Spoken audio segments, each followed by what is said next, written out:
Existe uma relação direta entre endividamento e adoecimento mental. Isso é um fenômeno social, histórico, comprovado científica e estatisticamente. Aqui no Distrito Federal, essa situação se assemelha a uma epidemia que atinge em cheio servidores do GDF e, claro, servidores da saúde. E fica a pergunta: como tratar da saúde da população se você sofre com um adoecimento mental, muitas vezes causado por uma dívida enorme, uma dívida que você olha para ela ali e fala: como é que eu vou pagar? Este é o tema do segundo episódio do podcast oficial do Sindsaúde, o Firebox. Meu nome é Jesus Mosquera, eu sou jornalista do Sindsaúde e para conduzir essa conversa, eu recebo aqui nessa mesa a presidente do Sindsaúde, Marli Rodrigues. Seja muito bem-vinda, Marli. Obrigada, Jesus. É um tema de muita relevância e que nós temos que discutir isso realmente ao pé da letra e buscar a solução para esse grande problema. E para a gente se aprofundar nesse assunto, a gente recebe também o sociólogo, especialista em saúde pública, em saúde mental, foi deputado constituinte por Minas Gerais e é o autor da lei que instituiu a reforma psiquiátrica no Brasil, doutor Paulo Delgado. Seja muito bem-vindo. Obrigado por aceitar o nosso convite para essa conversa. Eu que agradeço a vocês e espero poder estar à altura dessa interpretação dessa angústia dos servidores aqui. Convido o senhor, convido você, Marli, também, convido a você que nos assiste. Vamos assistir a um vídeo com algumas pessoas que estão sofrendo com essa situação. Na sequência, a gente retorna com a conversa.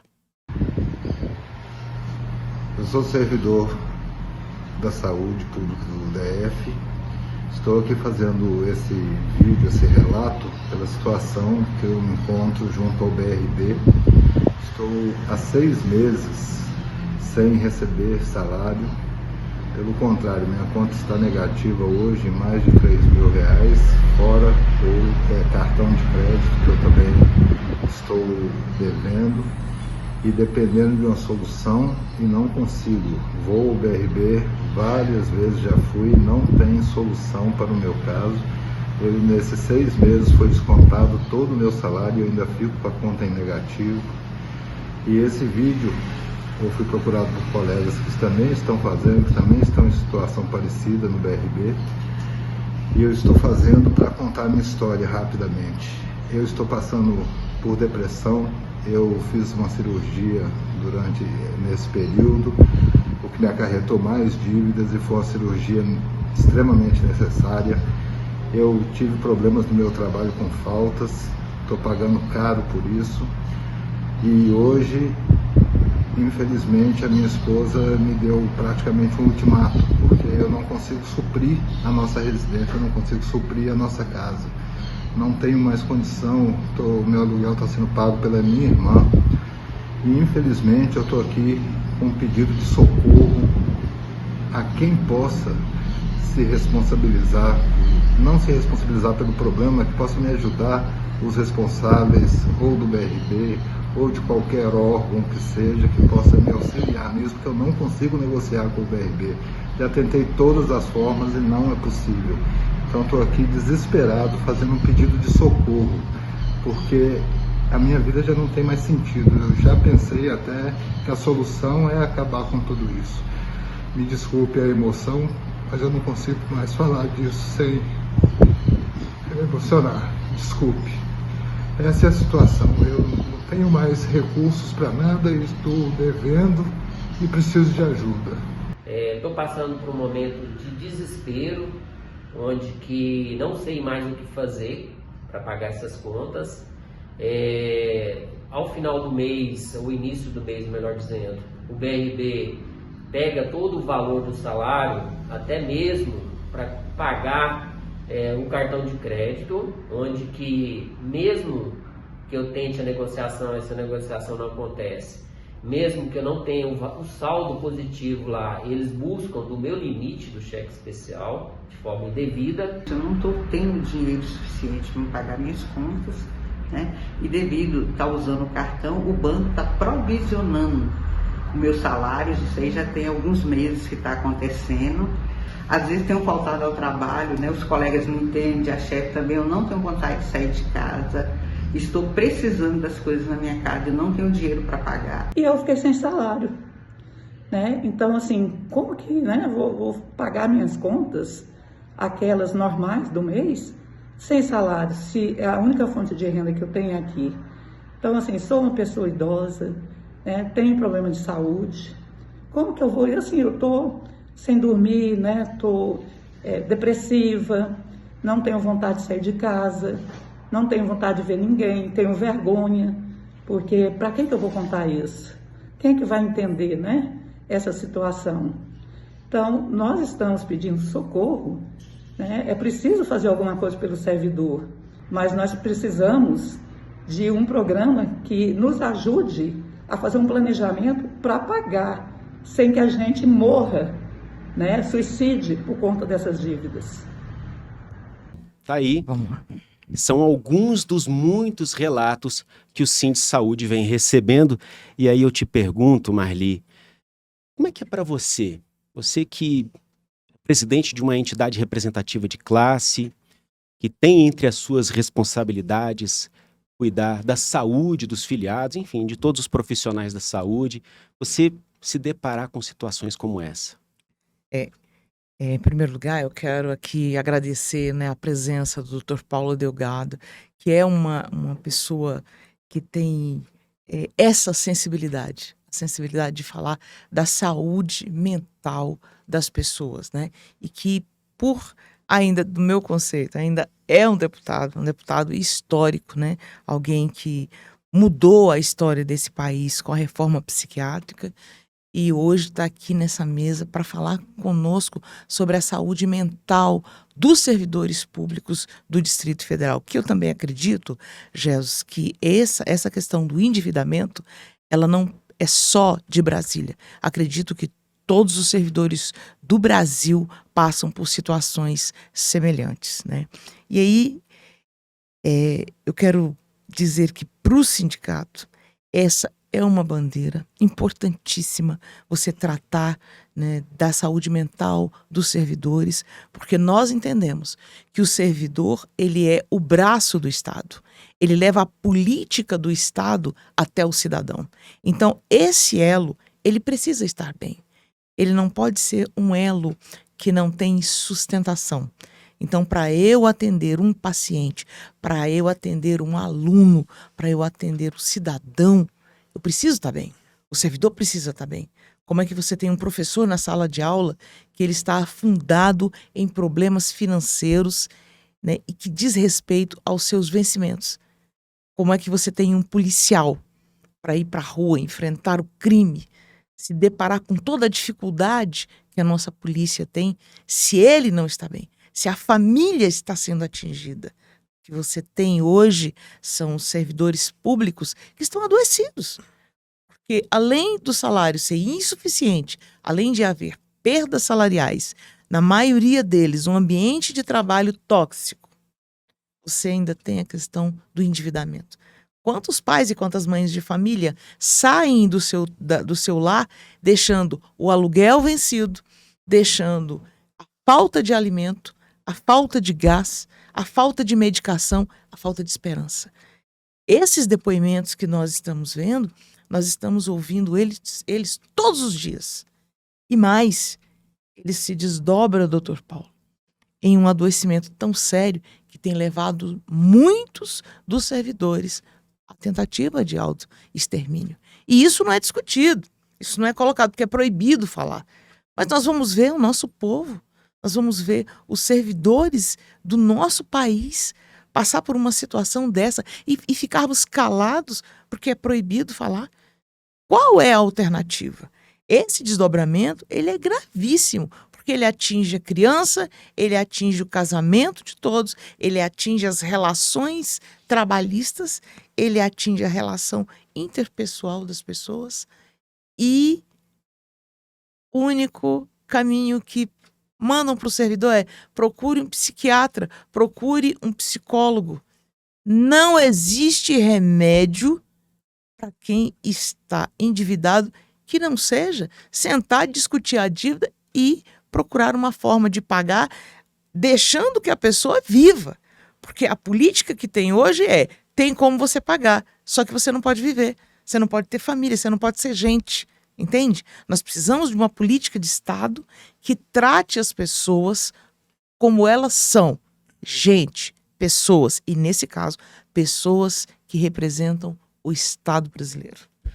Doutor Paulo, o senhor é autor de uma lei que ela veio na sequência de um grande movimento social, uma tendência de se levantar contra aquela política de condução, de tratamento mais focada em manicômio, aquele movimento antimanicomial. Se a gente pegasse pessoas que estão nessa situação com um adoecimento mental em razão de um endividamento, pessoas que vinham tendo a sua rotina normalmente e que de uma hora para outra, em razão de um endividamento, se veem ali adoecidas mentalmente. Se a gente colocasse essas pessoas 30, 40 anos atrás, antes desse movimento antimanicomial ganhar força, como é que seria o tratamento dado a essas pessoas? Olha, primeiro eu queria muito cumprimentar a Marli, o sindicato, toda a sua equipe, você, Mosqueira, pela oportunidade desse debate e de levantar essa panela fechada, né? Que é o sofrimento de uma pessoa, de um servidor público que dedica a maior parte da sua vida aos outros e descobre de repente que tem até a impressão de que não está cuidando bem da sua própria vida. Mas não é isso. É que a reforma psiquiátrica, quando nós começamos esse movimento lá na Constituinte, nos anos 80, eu vim de uma cidade onde o circuito de internação era total. Pra você ter uma ideia, em Juiz de Fora, Minas Gerais, o sistema de saúde recebia 4.500 AIHs, autorização de internação hospitalar, que era o início do modelo do SUS, que foi implantado depois da Constituinte. E dessas 4.500, 3.500 eram psiquiátricas. Era para internação psiquiátrica. Então era um corredor de loucura. Era o único modelo de atenção, de desatenção, na verdade.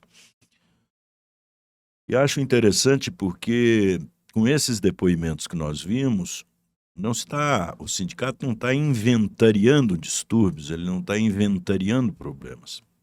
Ele está dando voz às pessoas. E a fala é um elemento essencial da cura. Você não deixar de falar, porque senão você adoece. Tá? E no caso dessa contradição entre estilos de vida, quer dizer, o estilo de vida que você tem no trabalho, o estilo de vida que você tem em casa e na sociedade, e quando um confronta com o outro, e você vê que o bom e o saudável não se harmonizam, é preciso de analisar tanto a questão do mundo do trabalho e todas as relações, e aí nesse caso especialmente as bancárias, as relações de remuneração, de prêmio por trabalho e não de punição por endividamento. Porque o endividamento nem sempre vem da relação de trabalho. O endividamento vem da vida social. Ou seja, a pressão geral do sistema econômico no momento, de uma determinada situação econômica, no momento, que faz que dentro do mundo do trabalho aquilo se esfacele. E a pessoa vai perdendo o prazer de trabalhar, como nós vimos aí um dos depoimentos dizer que a pessoa não tem vontade de trabalhar. E o trabalho é uma forma de dignidade da pessoa. Então tem vários, vamos dizer assim, tem vários delitos que podem ser observados nesse tipo da pessoa se quebrar. A doença é uma coisa normal na vida. É um evento normal na vida de qualquer pessoa adoecer. O que não é normal é não ter tratamento para a doença e não saber identificar as causas da doença.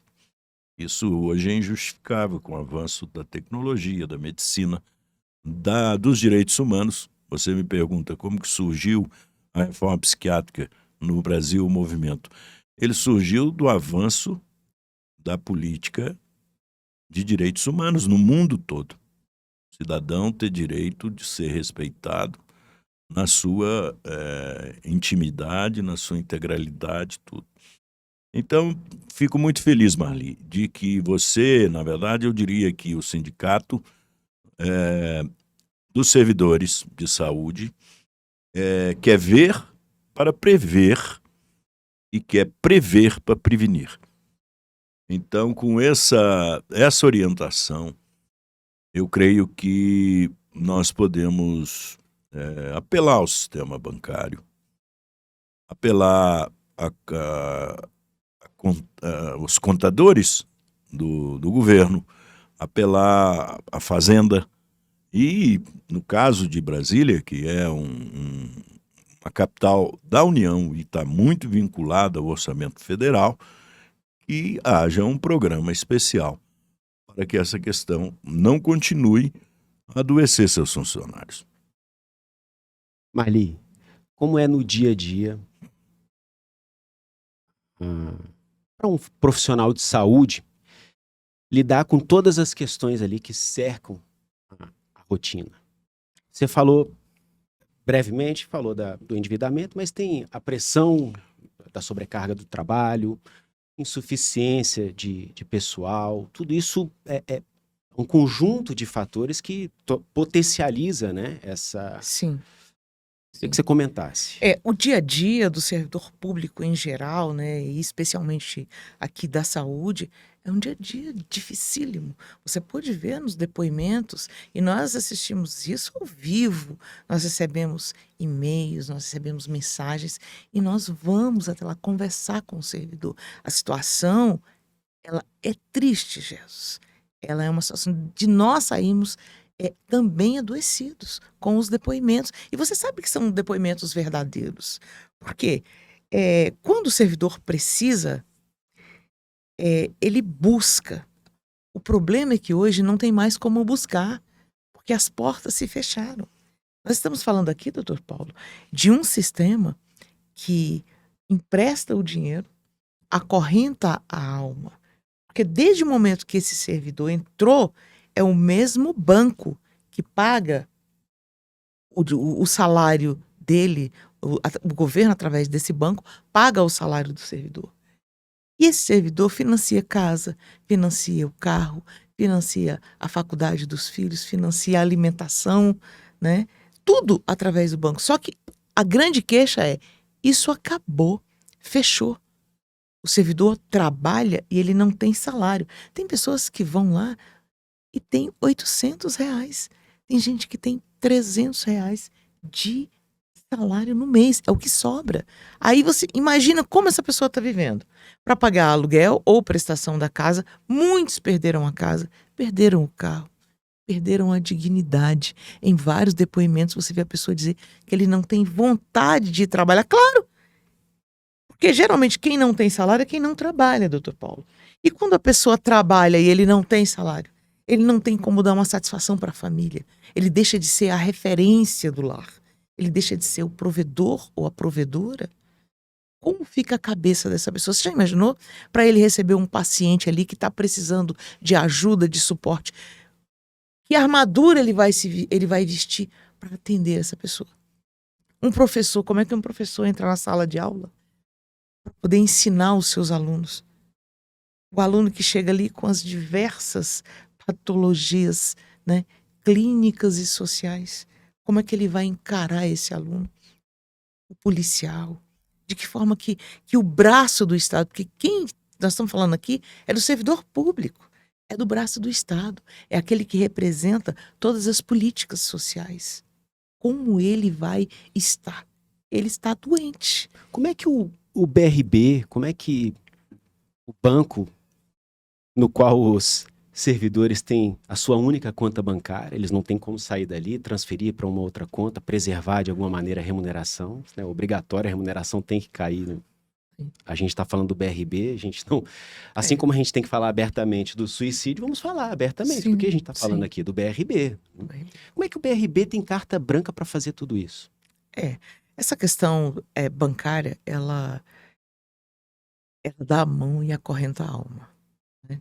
O que a gente sente falta é dessa discussão, que eu acho que já nem é mais BRB. Essa questão ela já passa a ser direto com o governo do Distrito Federal. O governo do Distrito Federal precisa ter uma política de resgate da dignidade do servidor público. Essa questão do endividamento, ela precisa transpor as barreiras, sabe, que tem hoje e precisa ser colocada na mesa, olhada nos olhos e dizer, olha, essas pessoas aqui, elas não precisam de consultas médicas só. Essas pessoas aqui precisam de solução. E a solução, ela precisa vir através de uma política de resgate do servidor público endividado. Entende?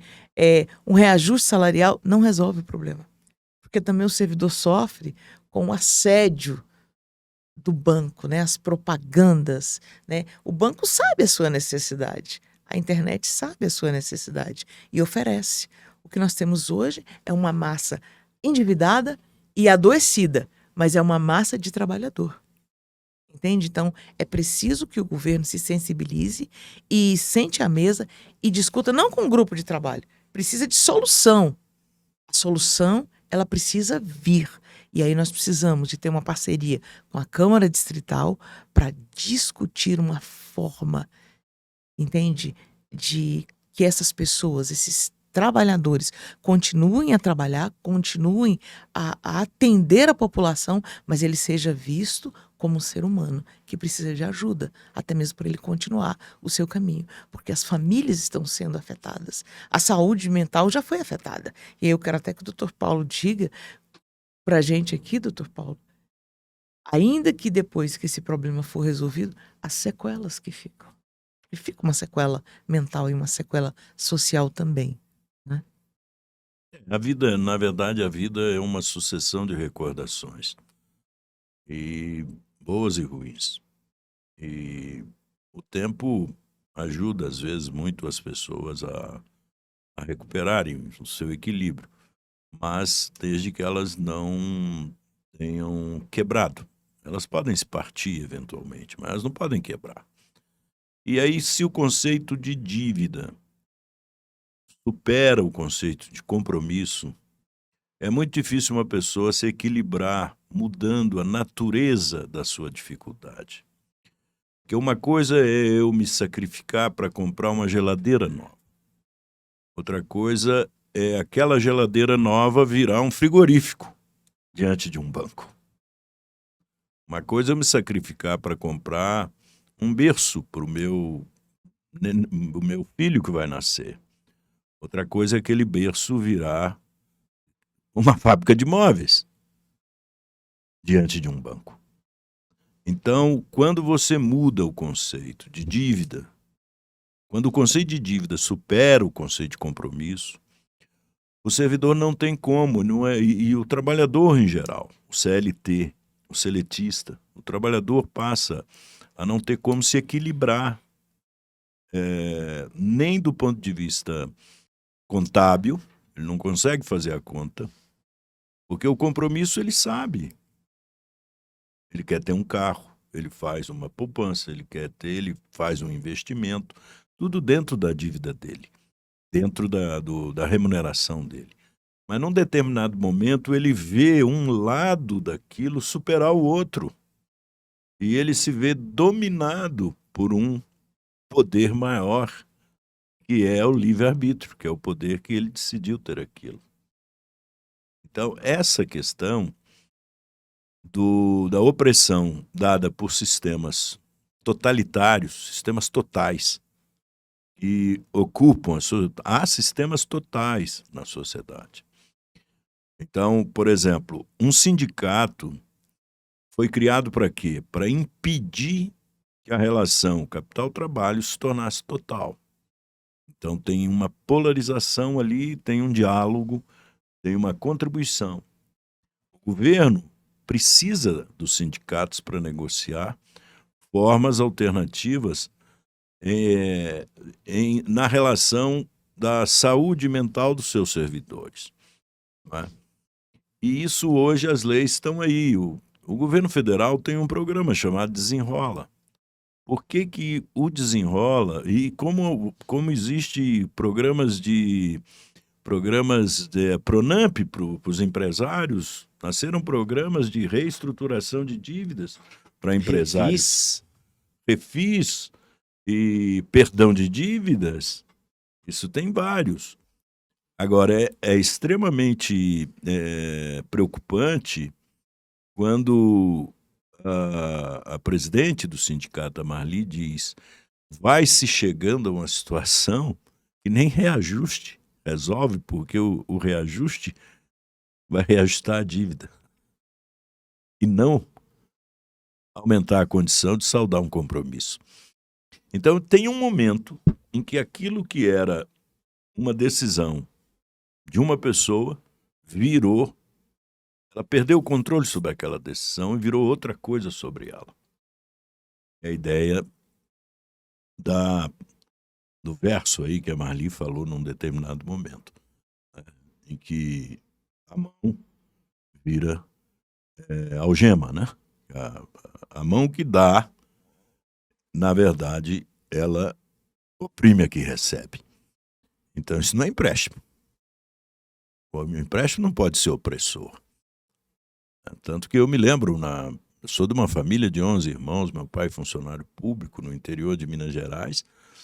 Meu pai levou 25 anos para saldar a casa própria dele na Caixa Econômica Federal. E esses eram os modelos em que os servidores públicos viviam.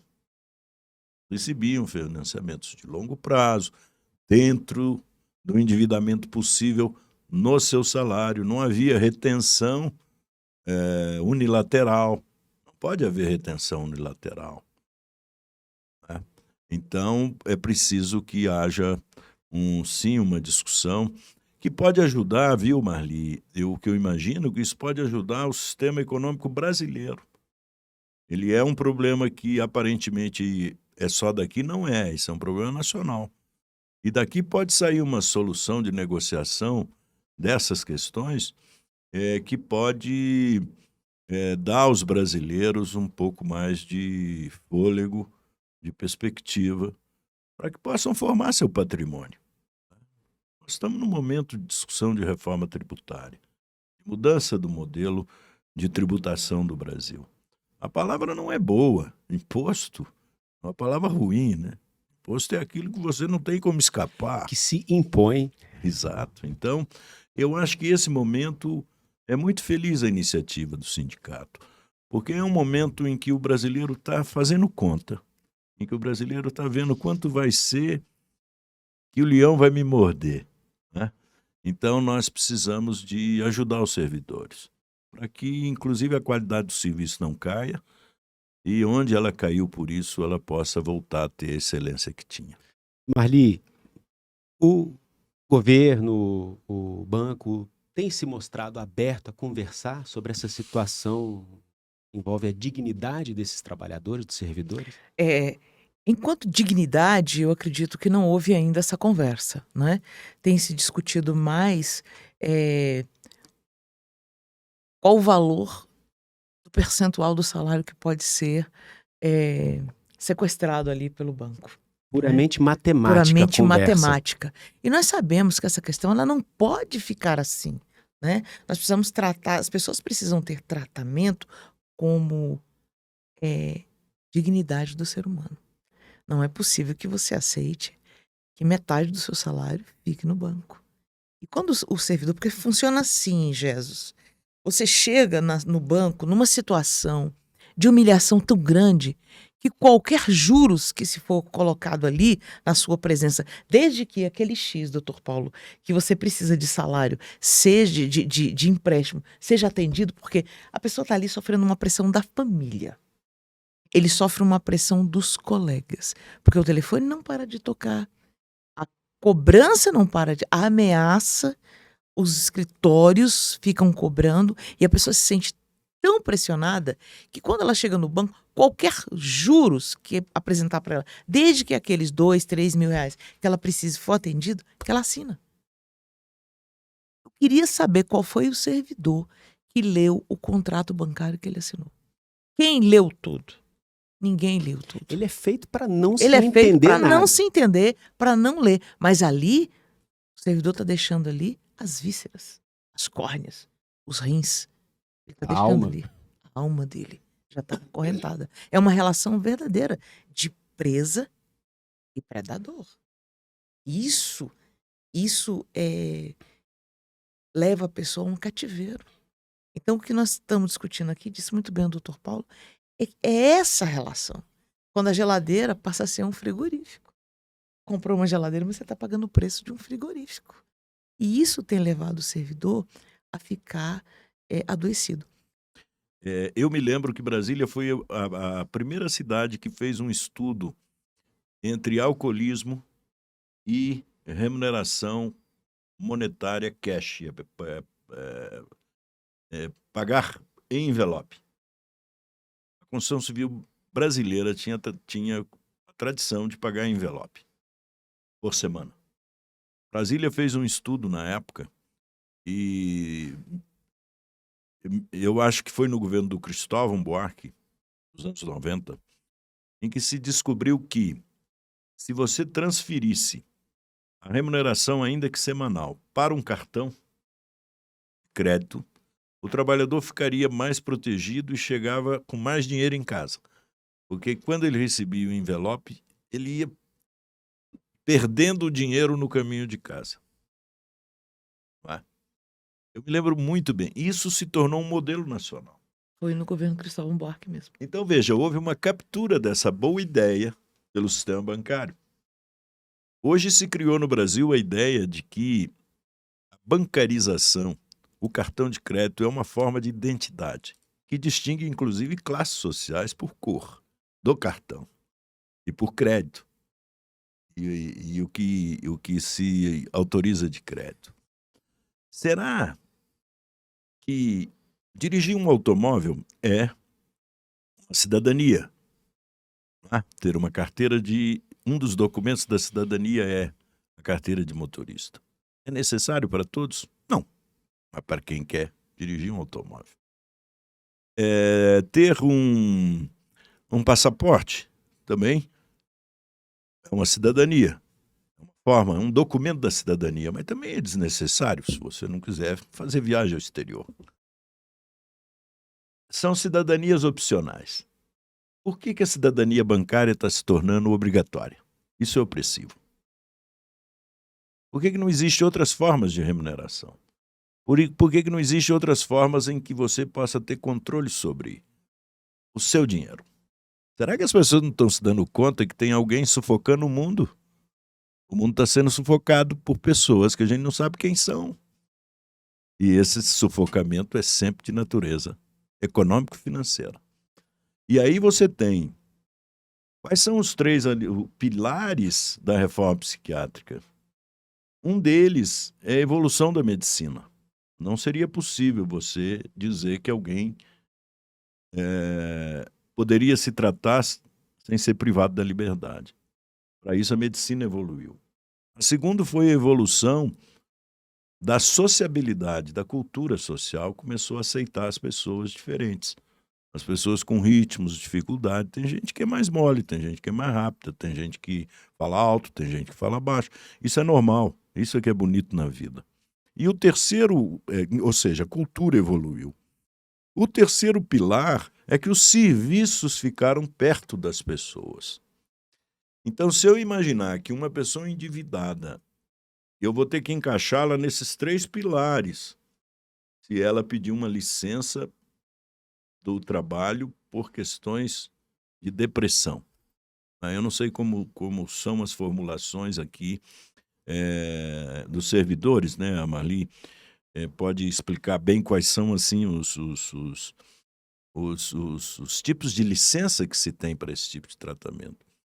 Mas se você imaginar que você vai sair para se tratar,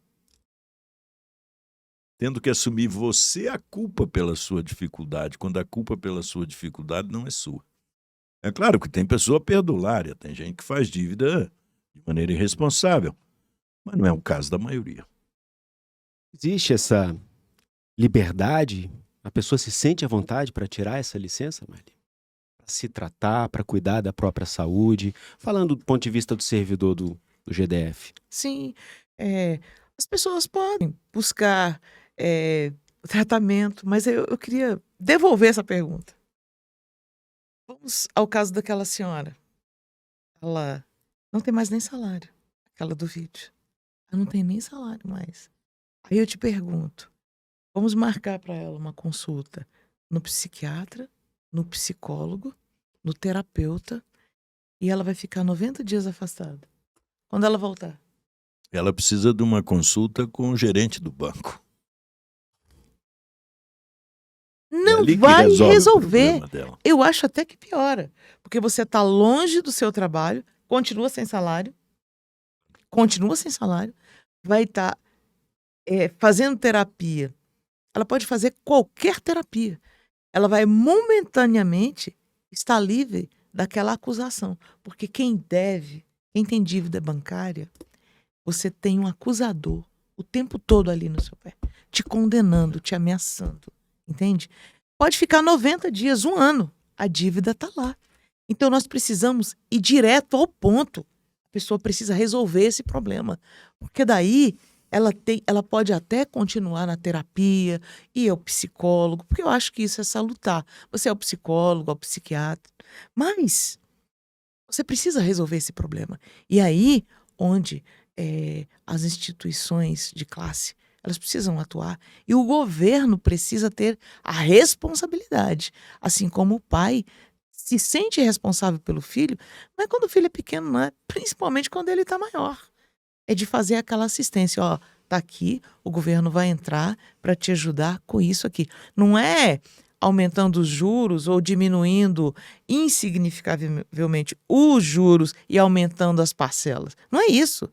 É chegar para você, ó, nós estamos aqui para te ajudar, porque você é servidor público, porque você é o braço do Estado. O Estado não pode estar doente.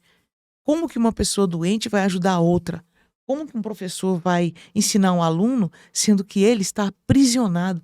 Ele está dentro de uma caixa enorme de problemas que ele não consegue resolver. Mas tem solução para esse problema. Tem solução para os empresários.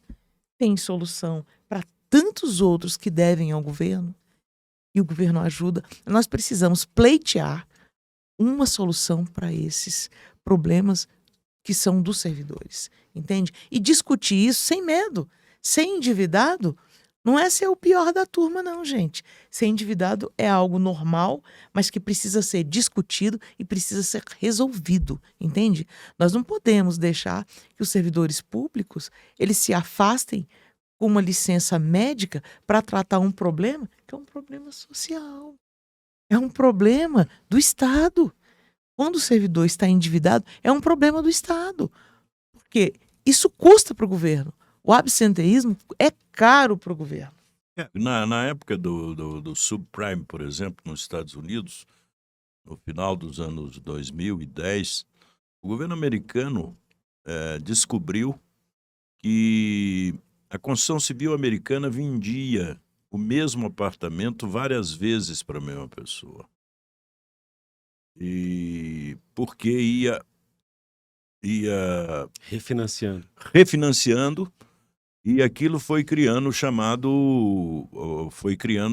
essa pirâmide, e que era um preço que não aparecia, por isso que chamava subprime. Ele ficava abaixo do preço e ele era 10 vezes mais que o preço real. E não tinha nada a ver com inflação. Tinha a ver com manipulação dos sonhos de casa própria dos americanos. E aí, o que o governo dos Estados Unidos teve que fazer? Bancar o erro de fiscalização deles que deixou a dívida chegar nesse ponto. Então, se os endividados começam a se avolumar e se a dívida passa a ser um problema social, não mais um problema econômico, é um problema econômico para o banco, não é um problema social para a pessoa endividada, uma hora isso vai explodir. Isso uma hora explode, a sociedade para. Aí você tem uma baita de uma crise econômica, que é a crise que produziu guerras mundiais, é a crise que produziu uma série de fenômenos. Eu, como assim uma pessoa da área de sanitária, de observação dos serviços sanitários, em período de crise e em período de dificuldades gerais que a sociedade passa, como a gente está vivendo isso no Brasil há muitos anos, Sim. né, Marli? A coisa não engata, não melhora. Melhora um pouco, melhora, aí cai de novo. As pessoas nós somos muito frágeis, o ser humano é muito frágil para aguentar uma pressão dessa. E então, nesse momento, já não é aquilo, e aí eu concordo com a Marli, já não é você culpar o doente pela sua doença. Há casos em que você pode sim culpar o doente pela sua doença. Tá? Que é a regra, por exemplo, do AA. O Alcoólicos Anônimos fala claramente com a pessoa. Se você quiser enfrentar o seu problema, você tem que parar de passar a mão na sua cabeça. E trate de perceber que você precisa de enfrentar o problema do alcoolismo. E se a pessoa não quiser enfrentar, não vai adiantar nada ir no AA. Não vai adiantar nada tomar remédio também. Mas esse caso de dívida não é esse o caso. Se você não está falando do pródigo, você não está falando da pessoa que gastador, do que um irresponsável, você está falando de chefes de família, homens e mulheres, de jovens também que querem construir o futuro, querem casar. Se você tem esse quadro que vai se tornando uma epidemia, como você disse na abertura, aí já é um problema de saúde pública. Aí é um problema de saúde pública.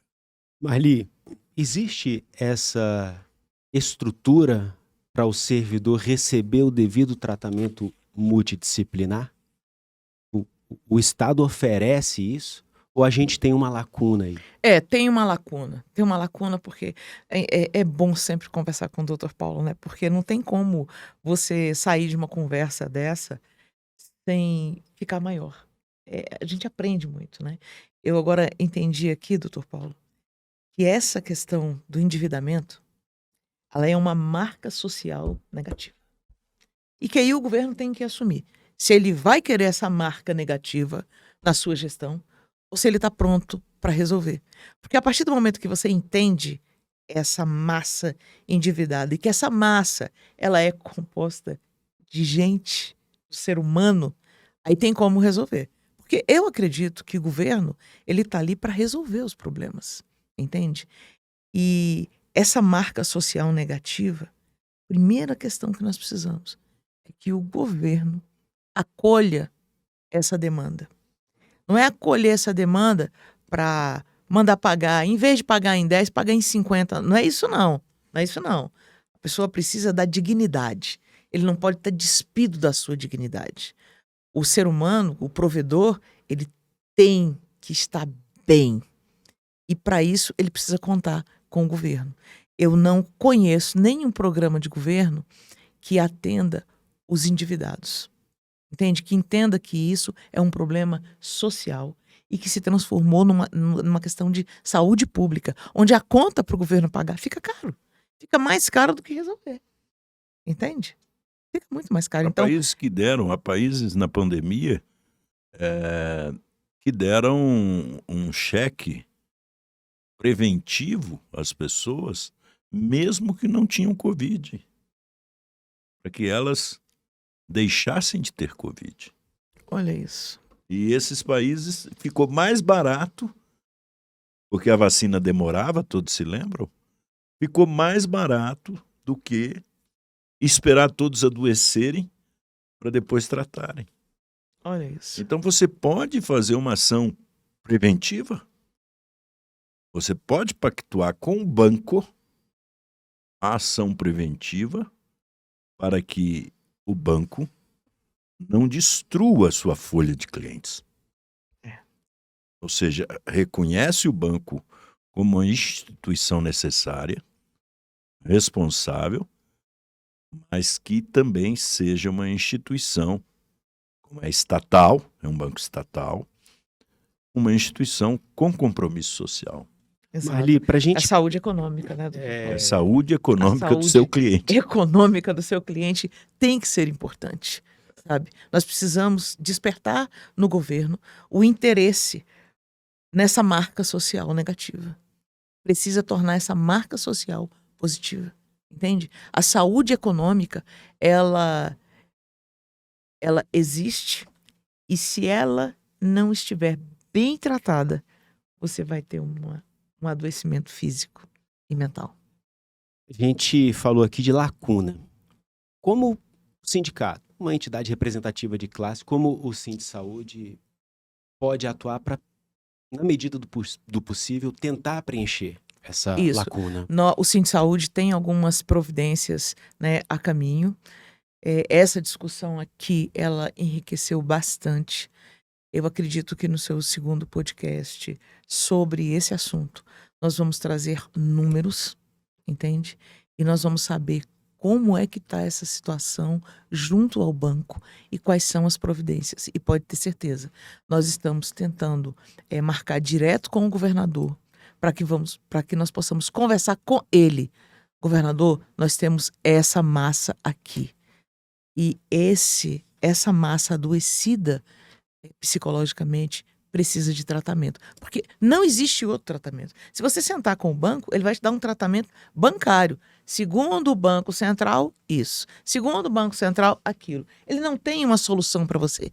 Quem tem a solução para resolver isso daqui chama-se Governo do Distrito Federal. E quando você trata do Brasil inteiro, que com esse tema, nós temos conversado com muitos servidores públicos e a gente pode entender que esse problema está no Brasil inteiro e nós precisamos de uma solução. Então, só se resolve isso a nível de GDF. Eu não acredito numa outra solução, e a nível de governo federal. E o Sindsaúde está buscando esse caminho, entende? Não é aumentar a margem, diminuir a margem, conseguir empréstimo, um novo cartão, não é isso.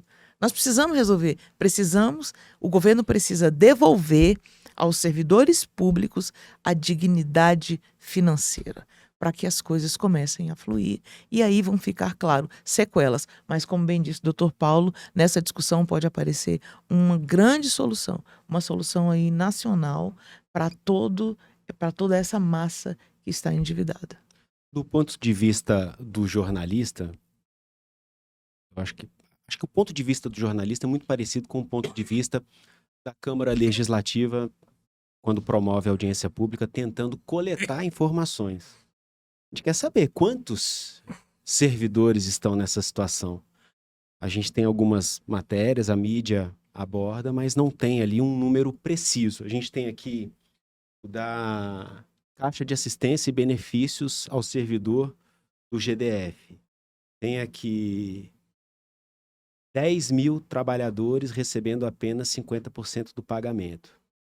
Mas quantos têm 100% da renda comprometida? Mas esses 10 mil que você está falando é de qual secretaria?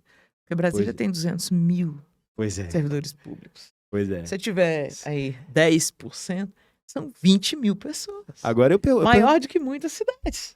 eu pergunto para vocês dois, sem esse diagnóstico preciso, como elaborar políticas públicas ou até mesmo no âmbito de um sindicato? Eu acho que os depoimentos já revelam que o fato existe e o fato é grave. Porque você não via nenhum dos depoimentos a pessoa nega que esteja com problema.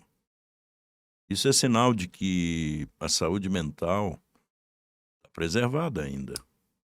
Mas, quando nega que tem a vontade de ir ao trabalho, ela começa a ficar ameaçada. Porque o trabalho é um dos elementos essenciais da dignidade humana. E aí por trás vem o problema da ingratidão. Quando a pessoa começa a achar que não é valorizada naquilo que faz. E a ingratidão é o sentimento, para mim, mais negativo dos seres humanos. É tão forte quanto a indiferença. A ingratidão é uma forma de indiferença. Não ver a dor dos outros como própria dor. As pessoas acharem esse problema não é meu, é de todos. Porque uma pessoa, um servidor que está com dificuldades por causa da apropriação do salário dele, da remuneração dele, isso se reflete no seu trabalho, isso se reflete no seu corpo. Então, acho que esse levantamento, o fato está aí, está dado, ele existe, ele é nacional. Aqui pode surgir um modelo, essa iniciativa do sindicato, pode surgir aqui um modelo nacional que mude a relação do poder público com o servidor público, em relação a consignados, em relação a empréstimos, em relação à chamada identidade bancária. Tá? Isso tudo que faz com que os bancos façam uma grande propaganda de que estão se humanizando, né? Portabilidade, por exemplo. Teoricamente, eu posso mudar minha conta para qualquer banco, mas será que um servidor pode mudar sua conta para qualquer banco? Ou aqui é um monopólio? Então, isso tudo tem que ser discutido de forma elevada, como o sindicato está fazendo, de forma informada, científica e de forma bastante transparente, pública, né? Eu vejo aqui, sim, pode surgir um modelo para enfrentar essa questão que realmente adoece os brasileiros. Você acredita nisso, Marli? Sim, eu acredito. Eu acredito que nós vamos conseguir, porque você, como bem disse o Dr. Paulo, o problema existe. E aí, pode ser 10 mil pessoas, 1.000 pessoas, 100 pessoas, 10 pessoas. Mas é gente, entende? E quando a situação envolve a vida das pessoas, isso é um problema. De quem? De todo mundo. Porque entende que um servidor adoecido, o impacto é em toda a sociedade. O impacto é em todo mundo. Se você é um servidor e você não está bem, como que você vai ser o elo de ligação entre as políticas públicas do governo e a população? Então, eu, enquanto população, vou ser prejudicada. Claro que vai. Então, isso é um investimento que o governo...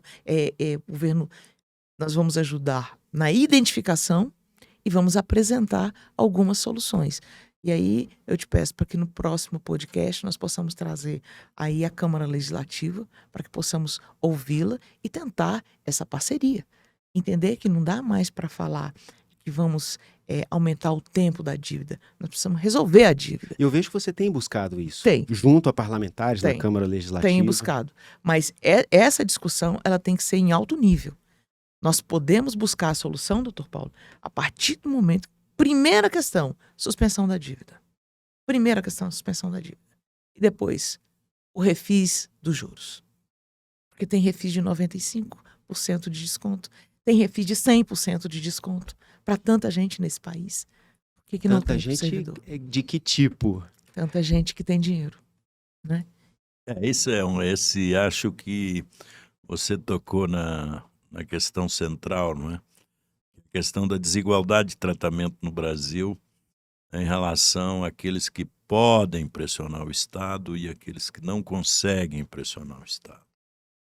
O Estado brasileiro é muito susceptível à pressão de alguns setores e é indiferente ao sofrimento de outros. Né? E tá aí. Os sindicatos, as associações, os clubes, as formas de organização social que prosperaram e fizeram a sociedade melhorar são aquelas que mais pressionam o Estado. né? Onde você tem uma sociedade apática, onde você tem uma sociedade que começa a achar isso aí não é comigo, né? Isso aí pode criar, na verdade, o que na sociologia nós chamamos de anomia, quer dizer, as regras sociais não têm mais valor nenhum, as pessoas vão perdendo o interesse pela vida, e aí vão perdendo a esperança, e aí vão virando as pessoas sem motivação e dão a impressão que o fracasso é delas. Não. É uma época, é uma cultura, é uma conjuntura. É evidente que passa. Nós sabemos que passa. O Brasil já viveu muitas situações difíceis, mas você ter um sindicato, uma associação, uma comunidade, um clube, pessoas que se unam para resolver um problema, isso para mim significa que a civilização brasileira não morreu. E se ela não morreu, tem solução esses problemas do povo nas suas áreas de trabalho, na sua vida pessoal. Eu vejo, eu tenho muita esperança mas na organização social, né? Nas pessoas com cabeça coletiva. Porque o problema individual, às vezes, a maioria das pessoas não tem paciência para os problemas individuais dos outros, né? Mas quando você faz esse levantamento que o sindicato está fazendo, que você mostrou, de que isso atinge 5, 10, 15, 20% de um grupo social, aí é hora de acender a luz vermelha, né? Não é nem a amarela, já está acendendo a luz vermelha. Tem algum problema acontecendo e esse problema tem que ser enfrentado. Queria que o senhor deixasse uma mensagem. Olha, primeiro cumprimentar o sindicato e manifestar também minha solidariedade a esses servidores que estão passando dificuldade e me colocar à disposição de vocês.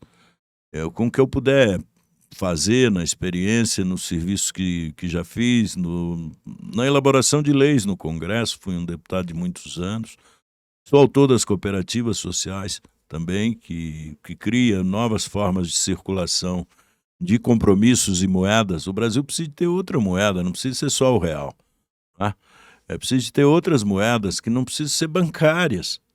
É preciso de poder comprar coisas com outras moedas.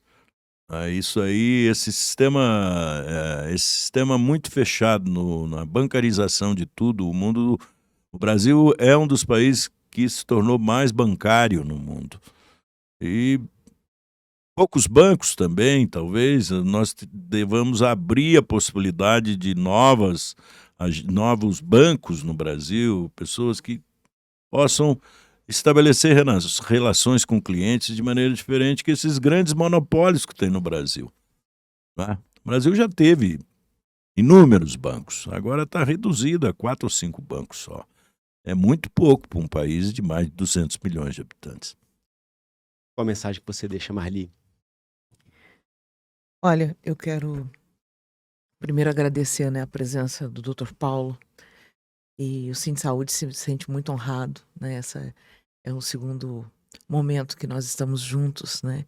Estamos juntos num outro projeto chamado Novamente, e que o Dr. Paulo foi a nossa inspiração.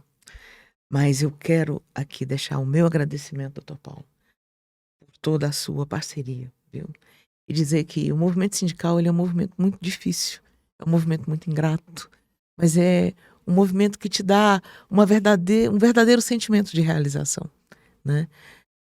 O movimento sindical é um movimento que você bota a cara para bater, entende? E é isso que o Cine Saúde faz. Mas nessa situação específica dos trabalhadores do Distrito Federal, dos servidores públicos que estão nessa massa de endividados, eu quero deixar uma mensagem de esperança. Porque você lutar já é o primeiro passo. Nós podemos até não conseguirmos tudo, mas não será por falta de luta. E o Cine Saúde faz isso. Ele faz a luta, ele faz a articulação e pode até demorar. Mas nós estamos juntos com os servidores nessa dificuldade enorme que é esse endividamento. Isso não significa reajuste salarial. Reajuste salarial é outra luta, mas essa luta para que as pessoas, os servidores, tenham de volta a sua dignidade, seja o provedor da sua família, sabe? E deixem essa marca social negativa, é um compromisso do Sindsaúde, correr atrás dessa solução. E eu tenho absoluta certeza que nós vamos conseguir. Sabe? É o nosso objetivo, é a nossa bandeira nesse movimento. É dizer para o governo, nós sabemos que a solução está nas suas mãos e nós não vamos bater em outra porta, nós vamos bater na porta do governador, porque é o governador que tem o maior poder no Distrito Federal e é ele quem pode dizer para a gente qual é a solução. Então a minha mensagem é de esperança, de fé e de luta. Obrigado. Estou esperando aí o segundo podcast. Vamos lá. Obrigado pela participação, Marli. Obrigado, Jesus. Obrigado, doutor Paulo. Obrigado a vocês. Conversamos com Marli Rodrigues, presidente do Sindsaúde, também com o doutor Paulo Delgado, sociólogo, foi deputado constituinte e é autor da lei atualmente em vigor que instituiu a reforma psiquiátrica no Brasil. E a gente falou aqui sobre a situação de endividamento de muitos servidores do GDF, incluindo servidores da saúde, e como isso leva a um adoecimento mental que já vem sendo tratado, pelo menos pelo Sindsaúde, como uma epidemia e que precisa de uma solução. A gente ainda vai voltar neste assunto em outros episódios desse, que é o nosso podcast, é o Firebox, é o podcast oficial do Sindsaúde. Eu sou Jesus Mosquera, jornalista do Sindsaúde, e te encontro no próximo episódio. Até lá. Estou há 6 meses sem receber salário. Estou passando por um momento de desespero, onde que não sei mais o que fazer para pagar essas contas. Estou precisando das coisas na minha casa, eu não tenho dinheiro para pagar. E eu fiquei sem salário, né? Então, assim, como que, né, vou pagar minhas contas, aquelas normais do mês, sem salário? Eu não consigo negociar com o BRB. Já tentei todas as formas e não é possível. Então, estou aqui desesperado, fazendo um pedido de socorro, porque a minha vida já não tem mais sentido. Eu já pensei até que a solução é acabar com tudo isso. Me desculpe a emoção, mas eu não consigo mais falar disso sem me emocionar. Desculpe. Essa é a situação. Eu não tenho mais recursos para nada, estou devendo e preciso de ajuda. Mas nós precisamos de um programa que nos ajude a fazer um planejamento para pagar, sem que a gente morra, né, suicide por conta dessas dívidas.